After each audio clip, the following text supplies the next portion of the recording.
revoilà, on lance donc la conversation résidence d'écriture avec Jean Anderson, Russell Soaba, Chantal Tispitz et Christian Robert en modérateur. Donc je te... Non? Ah ok, c'est Jean. Voilà, donc je te laisse la parole. Yorana, Kiora, bienvenue Maëva, j'espère que nous allons pouvoir passer un moment agréable à parler de résidence d'écrivain. J'ai appris assez récemment que j'allais animer la séance, donc petite planification rapide. Et puis je me suis dit que ce serait peut-être intéressant de commencer par quelques petites remarques sur les origines de cette notion, mais je n'ai pas trouvé de date. Et il est évident que les résidences d'écrivains ont émergé sans la suite du système de patronage, de mécénat qui existait il y a longtemps, parce que les écrivains apparemment n'ont pas reçu de revenus de leur travail avant le 19e siècle, alors qu'il fallait vivre de quelque chose. Et les résidences d'écriture d'écrivains sont une autre forme d'appui qu'on peut offrir à ceux qui cherchent quand même à vivre, s'ils ne peuvent pas vivre entièrement de leur plume, ce qui, j'imagine ici, c'est comme en Nouvelle-Zélande, c'est chose rare. Alors, donc une façon de soutenir une production artistique qui est un grand bienfait pour la société plus généralement, mais que nous ne sommes peut-être plus en mesure d'appuyer de façon individuelle. J'aimerais donc commencer par demander à Christian Robert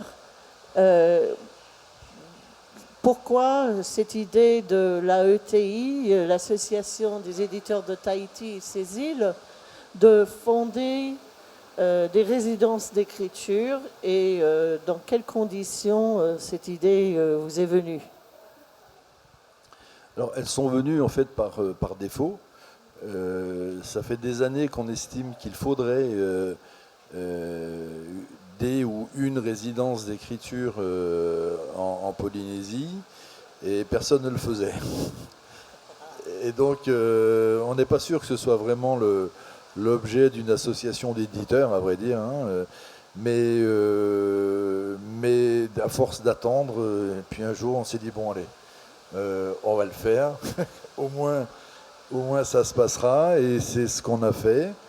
Alors après, les conditions dans lesquelles on a réfléchi à cette résidence, ce sont celles-ci, c'est-à-dire que par défaut, et comme personne s'est présenté, peut-être qu'un jour il faudrait qu'il y ait un regroupement d'auteurs, ou peut-être que ça pourrait être une problématique pays aussi, hein, j'imagine.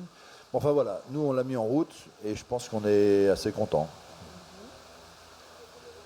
Et vous avez décidé certaines conditions pour pouvoir candidater. Quelles conditions est-ce qu'il fallait remplir? Alors oui, c'est une résidence d'écriture pour écrivains, auteurs. Donc il faut avoir publié avoir été publié au moins une fois, c'est-à-dire que il faut que un de ces textes ait été publié par une maison d'édition et pas une maison d'édition à compte d'auteur. Il faut, c'est une résidence sur deux niveaux. Il y a, deux niveaux. Il y a une première résidence pour les auteurs de Polynésie. Ce sont les deux mêmes en termes de temps et de lieu et de conditions d'écriture, puisque nous, on ne demande pas aux auteurs en résidence de fournir un écrit à la sortie de la résidence. On les met simplement dans des conditions d'écriture. Et donc on le fait pour un auteur de Polynésie. Il choisit son lieu d'écriture et on le prend en charge, on le rémunère, on le transporte, on l'héberge, on le nourrit. L'autre résidence, c'est pour un écrivain océanien, mais qui n'est pas de Polynésie. On a la chance d'avoir Russell en ce moment dans ce cadre-là. Et après, on fait une communication pour faire un appel à candidature, en fait. Et on a, alors, sur la version tahitienne, un peu moins de demandes, parce qu'il n'y a pas tant d'auteurs que ça qui ont été publiés. Mais on a quand même, tous les ans, sur les 2 fois, on a eu entre, vous voyez, 3 ou 5 propositions. Et par contre, pour ce qui est de l'auteur océanien, là, il y a le panel s'ouvre terriblement, puisque là, cette année, on avait une trentaine de demandes. J'étais du reste très surpris. Je crois qu'on avait 8 demandes, il me semble, hein, de Papouasie. Donc il y a une forte demande de résidence d'écriture qui vient de Papouasie. Mais il y en avait beaucoup de Nouvelle-Zélande, il y en avait plusieurs de Hawaï, il y en avait de Fidji. Donc, de Nouvelle-Calédonie, effectivement. Vanuatu, je ne suis pas sûr, je ne me souviens pas. Enfin voilà, sur la résidence pour un auteur océanien, là, forcément, il y en a beaucoup plus, donc les demandes étaient beaucoup plus nombreuses. Voilà. Et est-il permis de demander comment c'est financé? En fait, construire un événement, quel qu'il soit, et la résidence est un événement en soi, c'est d'abord chercher des sources de financement. Donc c'est du travail, c'est défendre un dossier auprès d'institutions qui ont des lignes pour ça, et la nôtre est financée par l'État, le pays à travers le ministère de la Culture, le pays à travers le ministère de l'Éducation. Ça, c'est quelque chose que je n'ai pas dit, mais qui est une obligation, c'est peut-être la seule obligation de nos résidences, c'est de faire des actions auprès du public scolaire. Là, Russell était aux Marquises, il a fait 3 ou 4, peut-être même plus, interventions dans des collèges à Wapau, où il était, Nukuiva, pardon.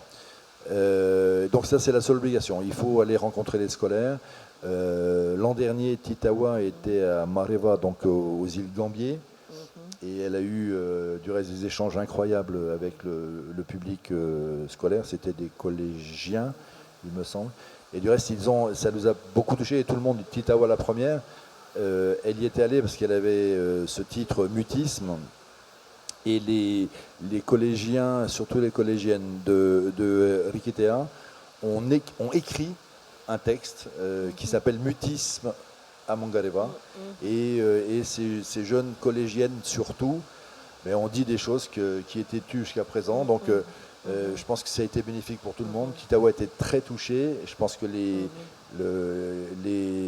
élèves également. Donc voilà, donc financé par l'éducation, la culture et l'État. Donc c'est une résidence qui n'est pas orientée uniquement sur une production d'un auteur, mais qui vise aussi le long terme en essayant d'enthousiasmer des jeunes futurs écrivains. Oui et non, puisqu'il faut déjà avoir été édité pour pouvoir candidater. Oui. Donc quand tu es futur écrivain, tu n'es pas encore écrivain, donc globalement tu ne peux pas candidater. Par contre, même si y a des résidences qui mettent dans leurs critères une obligation d'écriture à la fin. Nous, pas du tout. Par contre, on nous propose des projets. Donc des projets d'écriture qui sont déjà un peu structurés. Les écrivains qu'on prend en résidence, ils savent déjà ce qu'ils vont faire en fait. C'est pas l'idée, je vais partir en vacances pendant 2 mois et tout frais payé. On est là pour écrire, donc on étudie les projets et en fonction du projet. Par contre, si le projet doit derrière mûrir pendant encore 1 an, il mûrira 1 an. Oui.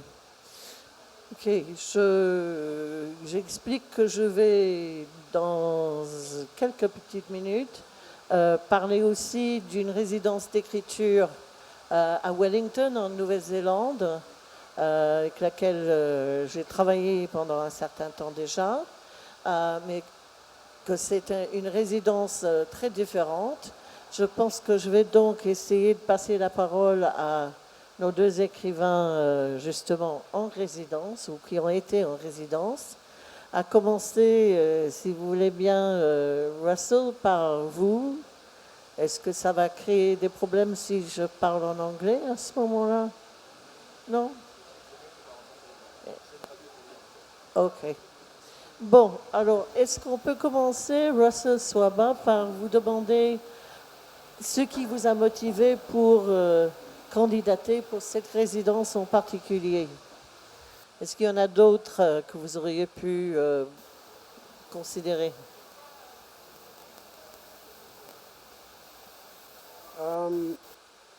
I was very interested in this idea of seeing Pacific.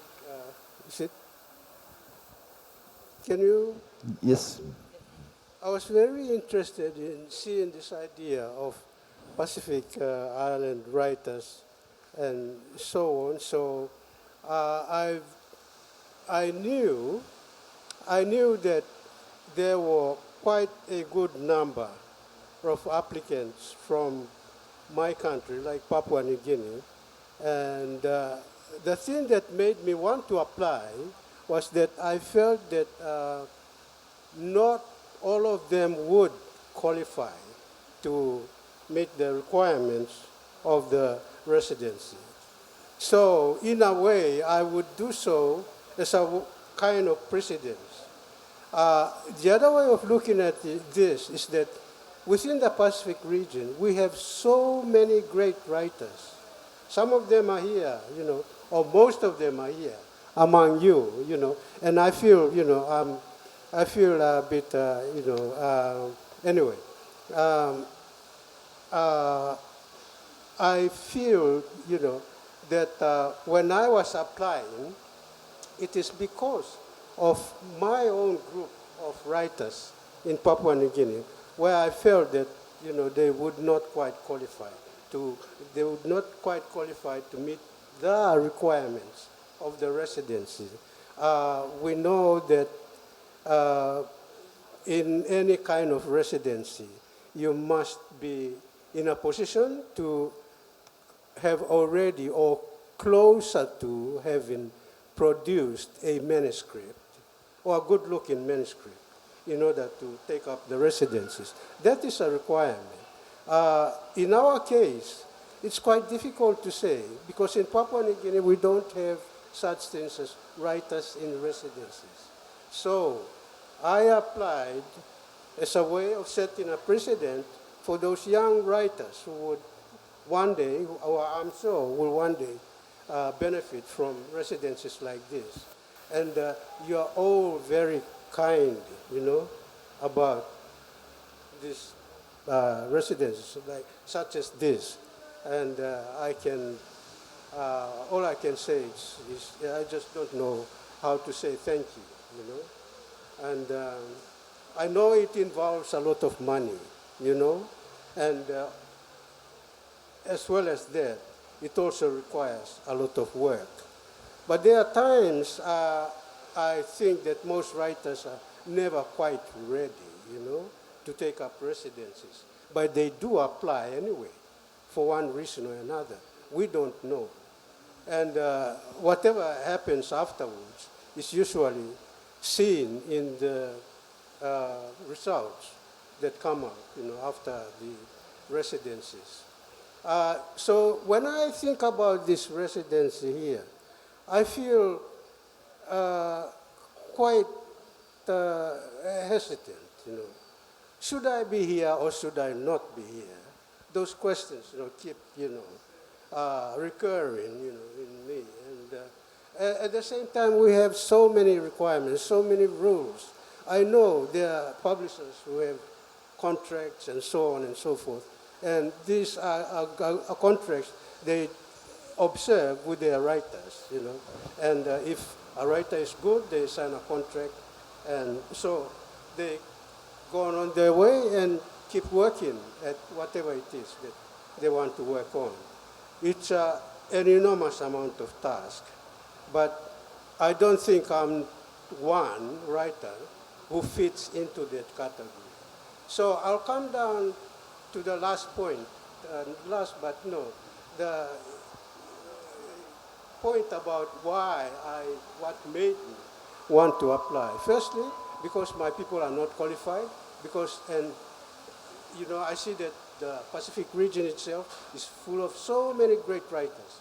So what I'm trying to do there is say, listen guys, Papua New Guineans, you can't write, you can't publish books. It's very hard to publish books in Papua New Guinea because you are writing in English. English is not your language. And if you want to publish in Australia, you can. If you want to publish in America, you can. But that is the difficulty. English is not our language, therefore it's going to be very hard. So I will apply regardless and set some kind of example. See if if they, to make a mild confession, I didn't think that I would be accepted at all because I didn't qualify. But there were so many things that were going on in my mind. Look, I'm about to retire, and why not take risks like this? Make great fool of yourself by applying for big things within the Pacific region. And I say, okay, well, that's a good idea. Go ahead and do it. But it sets up a kind of example. While I'm here, I'm communicating with those young people who I think, have applied but could not qualify for various reasons, according to the requirements of the residency. Today, I think that they have picked up, they have picked up the significance of things like this, writers' residencies. Are they useful? In Papua New Guinea, we don't have this. The Australians have it. Every other country in the world has things like writers in residence and so on. We don't have those. And our literature, activities in literature are very, very, down the scale, as it were. So you can imagine how it is. And you can understand why I say thank you, even though I do not qualify. Thank you for letting me come here. Thank you, Chantal. Est-ce que, comme vous avez mentionné la langue comme une question qui touche les écrivains de votre pays, est-ce que je peux vous demander de décrire un petit peu la façon dont vous allez justement intervenir avec les jeunes, les scolaires qui parlent tahitien ou une langue locale et ou français, mais probablement pas beaucoup d'anglais. Comment est-ce que cela peut fonctionner, ces visites? Right, okay. I could see some differences here, but those differences are very, very encouraging for Polynesians. In Pacific Islanders, writers, and so on and so forth. What I saw was very encouraging. In my country, we don't have this. The enthusiasm is not there. We can go out visiting schools, and then you have this reaction like, literature, creative writing, what is it about? And then you have to go right back to the beginning to try to explain what literature is, what creative writing is. So it's that difficult. However, when I was here visiting schools, I noticed that students were always aware of this idea of literature, culture, how to write it, who will write it for you, and so on and so forth. So I was happy to see that. In Papua New Guinea, there's so much activity on culture, but it's devoted to music, dance, and all these things. Very little of it on creative writing and literature in general. So you can see how limited we are. Si je peux me permettre. Vous voulez encourager quand même les jeunes à écrire. Vous voulez encourager les jeunes à écrire quand même, même si ça ne fait pas partie de la culture comme peut-être dans un pays anglophone. Yes, yes. Well, that is an important question. I think Papua New Guineans should write, you know. When we look at literatures, so-called new literatures, like in my day, during the 70s, when we look at the so-called new literatures, the response was always good in the other Pacific Island countries, except Papua New Guinea. Because somehow the interest was not there. What is there to motivate these young people to write? When I was talking to some of the students this morning in Muriel's program, I was amazed at the amount of enthusiasm seen there. I don't find it in my country, and that is sad. Merci. Peut-être, Jean, juste préciser, Russell est là depuis 1 mois et demi, hein, donc il est quasiment sur le dernier 8e de sa résidence. Il a passé 1 mois aux Marquises, donc il y a eu des interactions avec les scolaires déjà. Hein, j'ai l'impression que tu pensais qu'il commençait juste sa résidence. Non, Ok. je savais qu'il n'avait pas fini, mais... Ok. Et alors un autre point important, et Chantal est là qui était au jury, dans la candidature, on demande quelles interactions ils envisagent avec le scolaire, et c'est une partie du fait pour lequel le jury a choisi Russell, c'est qu'il a dit « Moi, je vais leur apprendre à chanter en Anouki ». Le Anouki, c'est sa langue. Et on avait trouvé ça super comme interaction. Quand il rencontre des jeunes de Marquise, en l'occurrence, il va leur apprendre à chanter dans sa langue à lui. C'est maybe why you. C'est peut-être pour ça que tu as gagné, en fait, que tu as été le lauréat. Yes, Okay. yes. I went there with the intention of teaching the Marquesian children how to sing songs in my language, Anoki. But unfortunately, they said, "No, you wait. We'll sing to you." You know. So they sang to me. Said, all right, go ahead. You know. So they did, and they did beautifully. I'll show you that. There was a task of composing creation songs. Would you believe?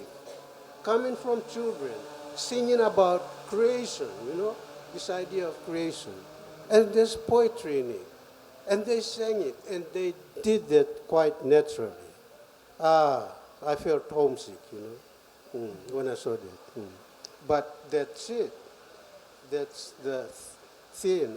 This is one aspect of your program, your writer's residency, where, the response might be good. It's good to have the writers, in a classroom situation, whether they are teachers or not. It's good to get them there. Bon, alors Chantal, si on peut en venir à toi. Tu as déjà une carrière plutôt établie. Pourquoi est-ce que tu as décidé de candidater pour cette résidence?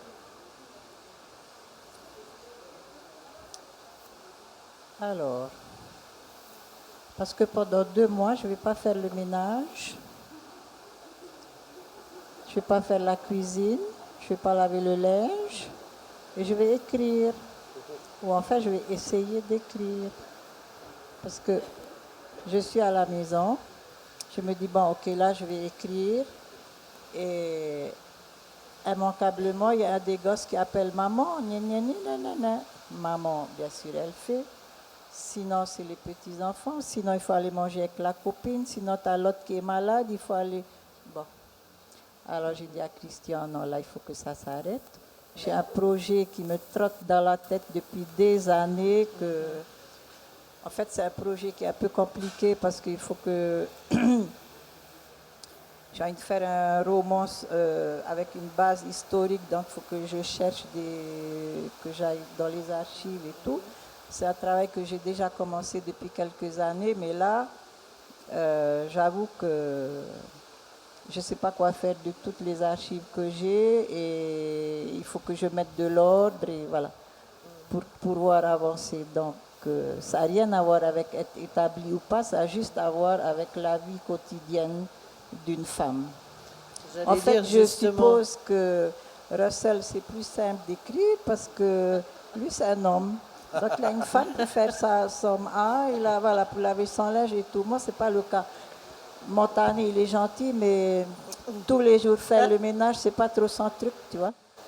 Oui, non, ben, j'allais justement dire que c'était une réponse vraiment de femme, mais il n'y a rien de mal à ça non plus. En même temps, je peux que faire une réponse de femme. Hein. Est-ce que tu pourrais peut-être nous donner, tu dis que c'est un projet à base historique, tu veux nous donner un peu plus d'informations là-dessus ou pas? Je sais qu'il y a des écrivains qui n'aiment absolument pas parler de ceux qui n'ont pas encore écrit. En fait, c'est un vieux projet. Voilà. J'aimerais bien faire un roman sur les guerres des îles sous le vent. Mhm. Parce qu'en fait, depuis tout ce temps que j'écris et que je réfléchis à notre pays, je me dis que cette société, si elle ne traverse pas son histoire, elle va droit dans le mur. Alors je ne prétends pas lui faire traverser l'histoire à la société, mais je pense que c'est essentiel à ce moment de notre histoire de questionner la narration historique officielle qu'on nous sert depuis 200 ans, qui est quand même un grand florilège de n'importe quoi, de mensonges historiques, sur lesquels on a bâti notre pays et sur lesquels nous, on s'est bâti. Donc, il est temps qu'on regarde notre histoire, qui est une histoire commune. Hein? On est deux dans une histoire. Donc, il faut que chacun fasse le chemin. Mais il est temps qu'on regarde l'histoire de ce pays, qu'on la dise, qu'on l'écrive et qu'on la partage. Et que nous-mêmes, on se rende compte que non, on n'était pas des cons. On était juste des humains. On a quand même fait le truc le plus extraordinaire de l'humanité, c'est qu'on a traversé cet océan, on s'est établi sur des terres hostiles et on a fait une civilisation. Donc il est temps peut-être qu'on dise que les rencontres, eh ben non, c'était pas si bien que ça. Parce qu'ils nous ont quand même tiré dessus quand ils nous ont vus, quoi. Enfin, je veux dire, c'était une histoire violente qu'on veut nous raconter comme si c'est une histoire cool, pacifique, comme l'océan. Non, c'est pas vrai. Donc, c'est bon. Voilà. Donc, j'ai décidé que le temps que la vie va m'accorder à être en vie, je vais faire ce travail-là. Donc, ça va commencer par ce roman. Je dois dire que quand je parle de la guerre franco-tahitienne, on me regarde comme ça, on n'est pas du tout au courant dans le monde plus large, même dans le Pacifique. Je n'ai pas l'impression que ce soit bien connu du tout. Alors, je te rassure, le Pariaka, c'est pas mieux connu ailleurs que. C'est pas fini, peut-être encore. Peut-être. Voilà. En temps normal, donc, tu travailles à la maison, entouré de papier, des outils, de balai, d'aspirateur, de tout ça. Et tu dis que tu vas être là, donc c'est un espace libre qu'il te faut. C'est surtout du temps. Oui. Parce que souvent on croit qu'il suffit de s'asseoir, d'avoir une journée et d'écrire. C'est pas comme ça. Il faut que tu te remettes dans ton histoire, que tu reprennes tes personnages. Par exemple, si tu les as laissés un peu de côté, il faut que tu les réapprivoises. Parce que tu vis avec tes personnages quand tu écris un bouquin. Donc il faut qu'ils reviennent et que tu les réapprivoises, que tu te remettes, que tu relises. Et puis là, seulement tu peux continuer.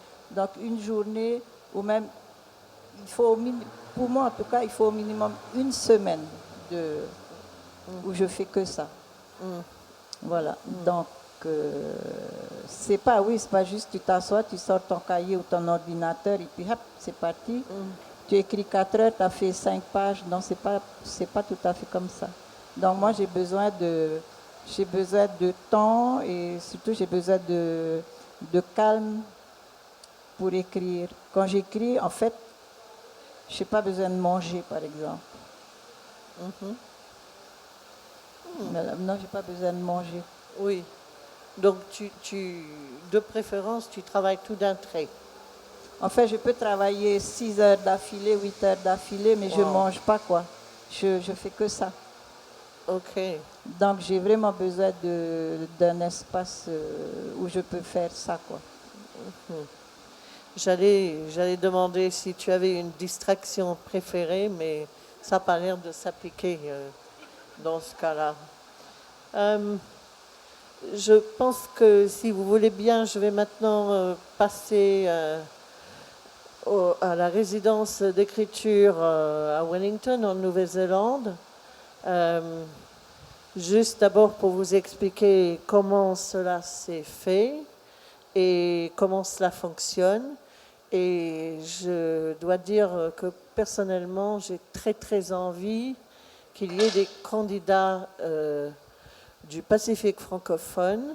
On a eu, il y a plusieurs années, Nicolas Kurtovic, mais à part ça, je ne pense pas qu'il y ait eu de candidats du tout. C'est une résidence qui a ses origines dans un incident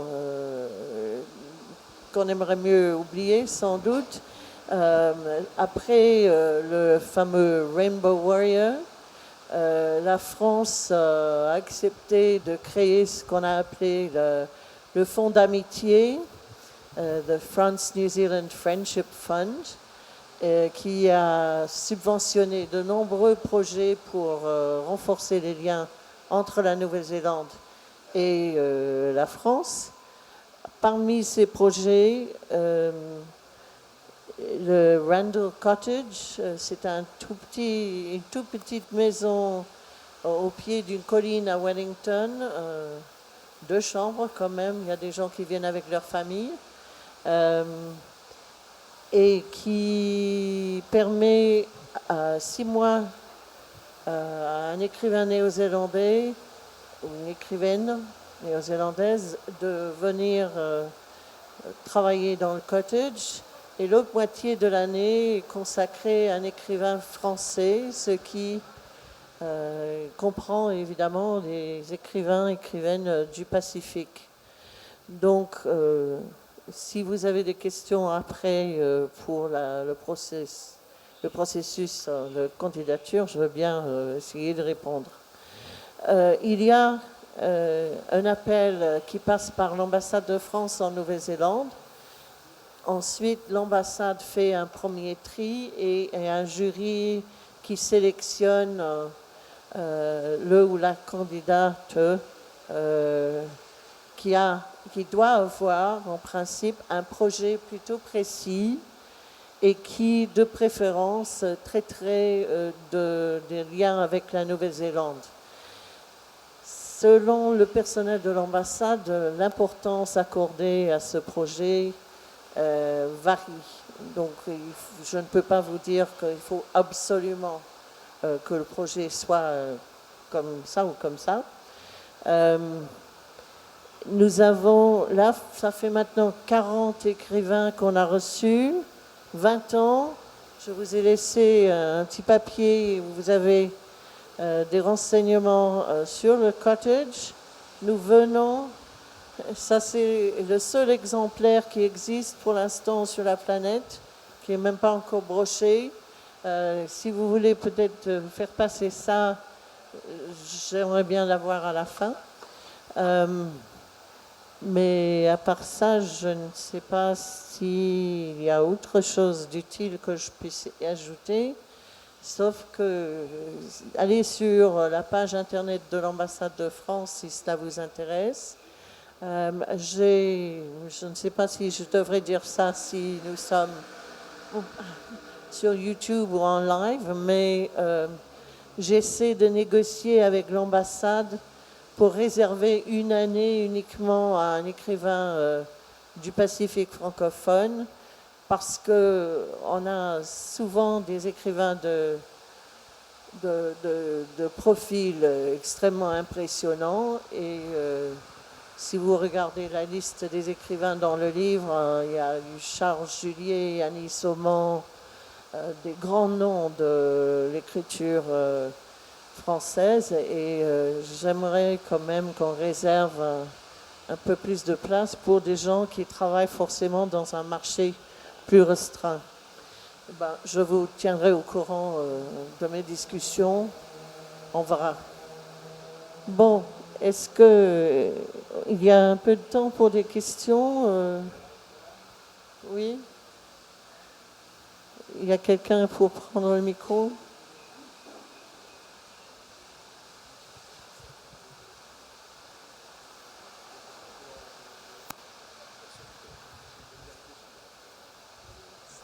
Je crois qu'il y avait une question là-bas, non? Non. Bon, ben, s'il n'y a pas de questions, Ouais, je peux peut-être rebondir moi, sur ce qu'a dit Chantal, qui me paraît quand même très très intéressant. C'est cette espèce à un moment, il faut aussi démystifier les écrivains. C'est pas des gens hors normes.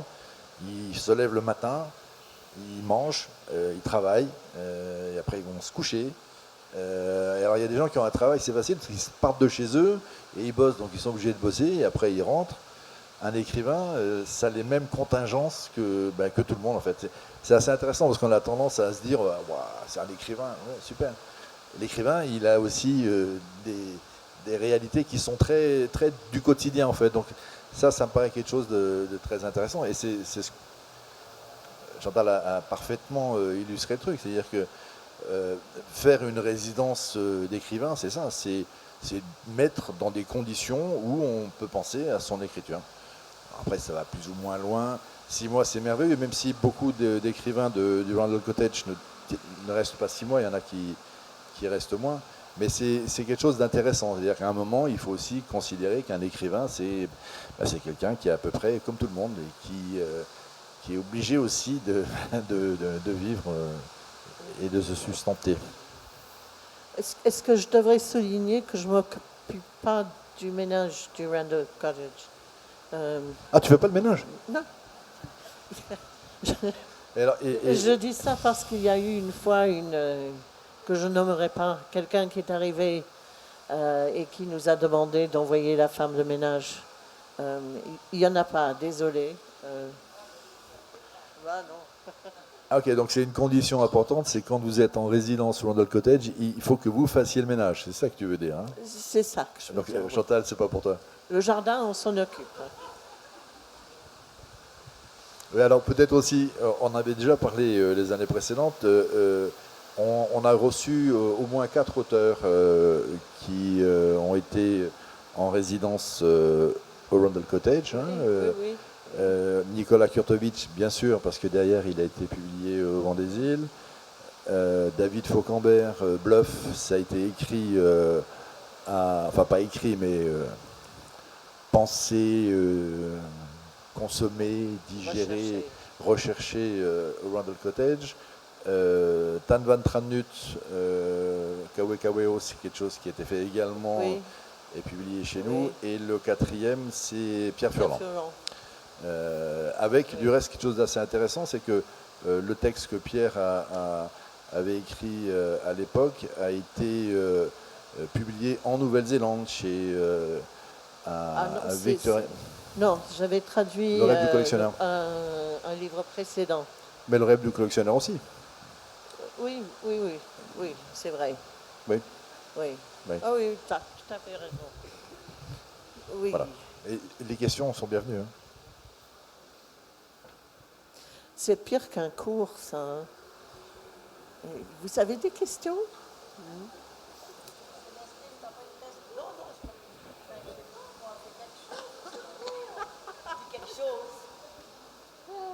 as dit que tu n'aimes pas faire le ménage? C'est pas que j'aime pas faire, mais faire tous les jours, ça m'embête. Faire le ménage, en fait, qui exige des enfants qui se lèvent. Ouais. Yorana, moi c'est Célestine. Ma cousine n'aime pas faire le ménage tous les jours. Mais il faut faire le ménage tous les jours. Non, il y a des écrivains qui ont besoin de s'asseoir. Tu t'assois alors, ma darling, pour réfléchir. Moi, je bouge. Hein. Je bouge, j'aspire. Et puis, chez moi, c'est... Ça rend mon mari fou. Et mes enfants aussi. quand je fais le tchac, tchac, tchac, tchac, tchac. Ouais, donc, si je vais en résidence, un jour, in the long future, parce que d'abord, je vais aller aux îles de ma maman, Tiputa, je serai propre, hein, je peux même pas aller nettoyer les autres cottages. Pas de questions. Question. Allez, allez. Non.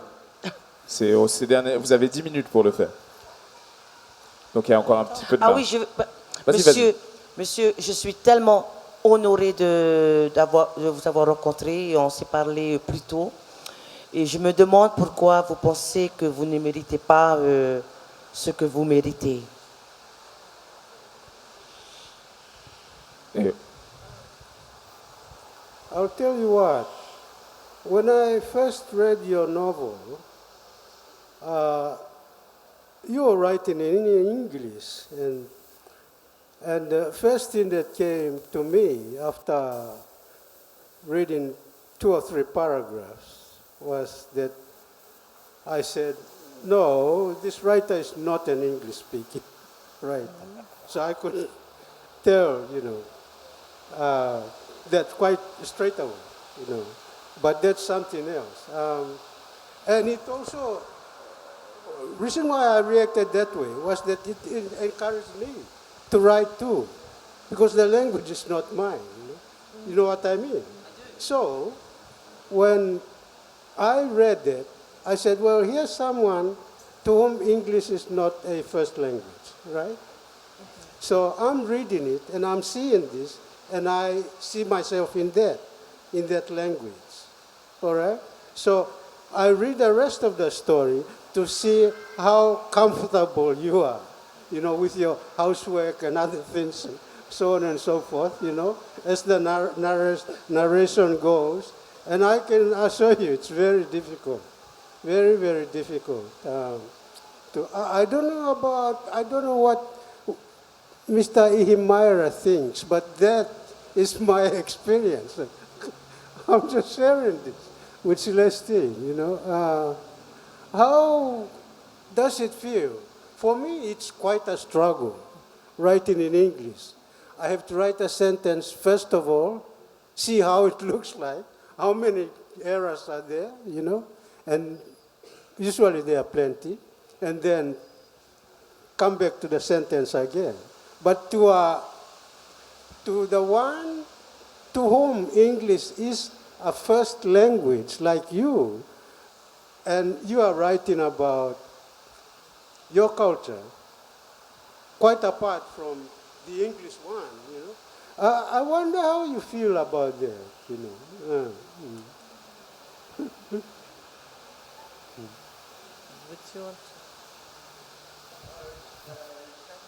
But I think we've gone off the track a bit because I'm supposed to answer Celestine's question. Kia ora, Russell. Thank you for dropping me in the shit. I think it is so wonderful to have this particular residency.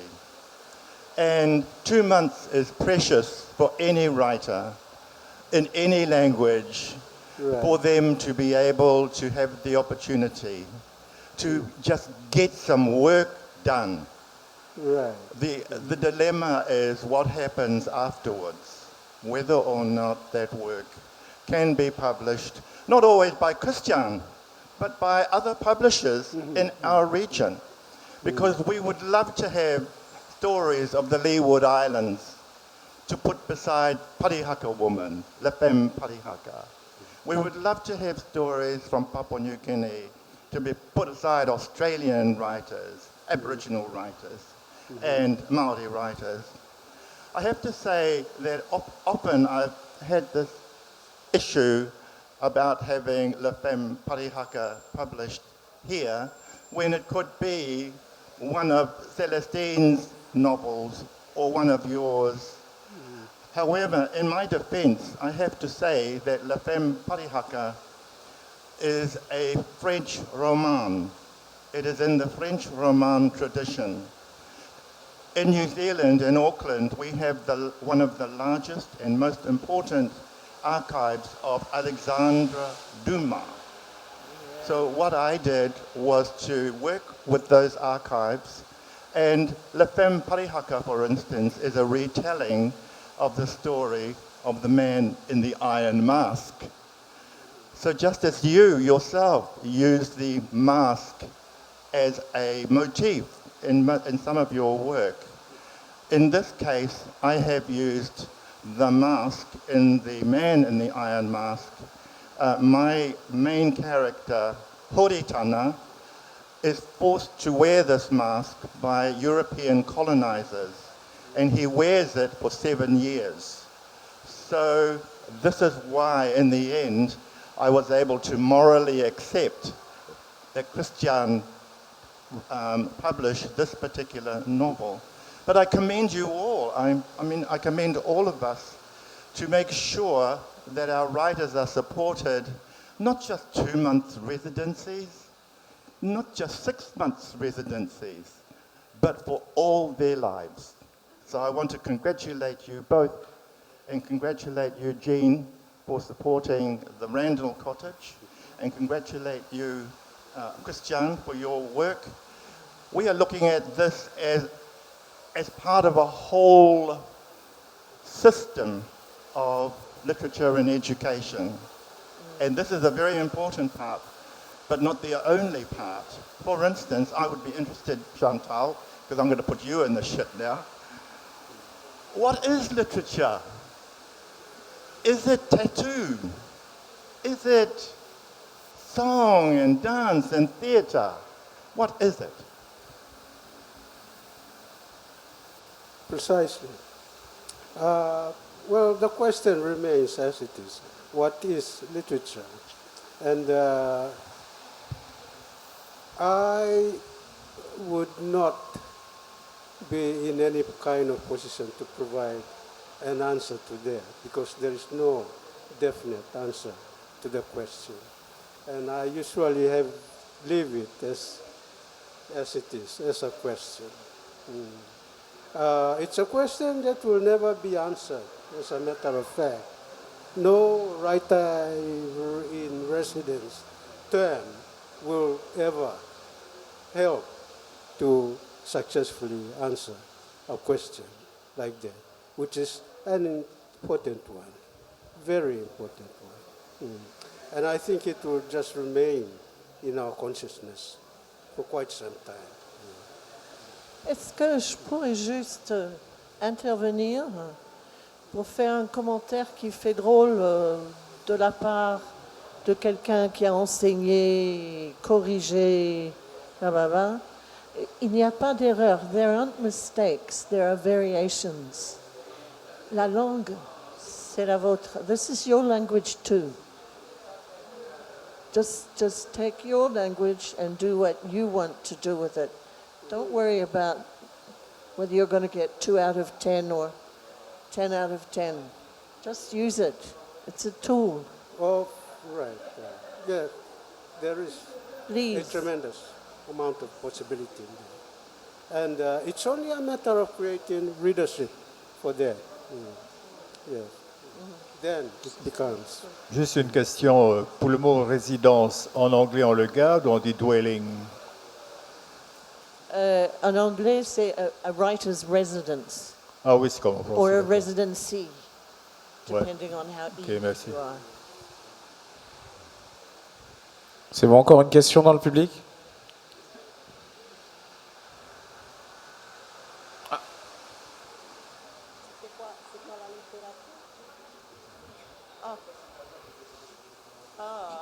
Pour que Chantal réponde à la question de Witty. Qu'est-ce que c'est la littérature? Tu n'étais pas obligé. Hein. Je pense que personne ne se sent obligé.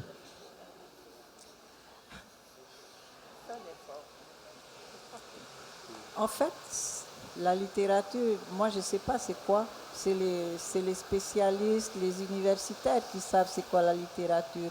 Moi, j'écris, je ne réfléchis pas plus.